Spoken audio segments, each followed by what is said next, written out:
Tonight we are learning disturbing new details about the death of 12-year-old Jocelyn Nungaray. Two Venezuelan nationals are charged with murdering the young girl and dumping her body in a North Houston bayou. Stephen Goen has been going through a new search warrant we obtained tonight. Stephen, what have you learned? Police actually filed this search warrant in an effort to get more information about one of these suspects' cell phone records. But there was additional information that may give us a better understanding of what happened the night Jocelyn Nungaray was killed. We have to warn you, some of the details here are graphic.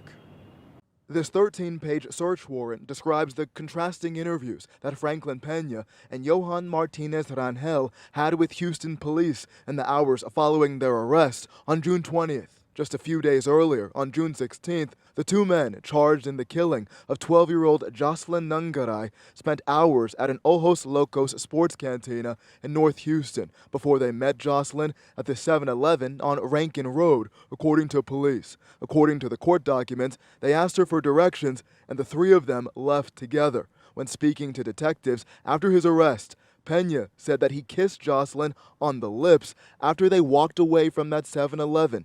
But in that same interview, he denied touching her and describes how his co-defendant allegedly killed Jocelyn. He stated that Martinez-Rangel wrapped his arms around Jocelyn's neck and guided her underneath this bridge on Rankin, where he took off her pants and climbed on top of her. The search warrant states that Peña told him to stop, but he replied, quote, "I have to finish what I started." He told police Martinez-Rangel later strangled Jocelyn to death and then tied up her hands and feet. That interview, starkly different from that of the second suspect. According to the warrant, Martinez-Rangel initially distanced himself from the murder and claimed that Peña was solely responsible. He later told police that he did tie up Jocelyn's hands and feet, but he said he told Peña to throw her body into the bayou because he thought it would get rid of DNA evidence.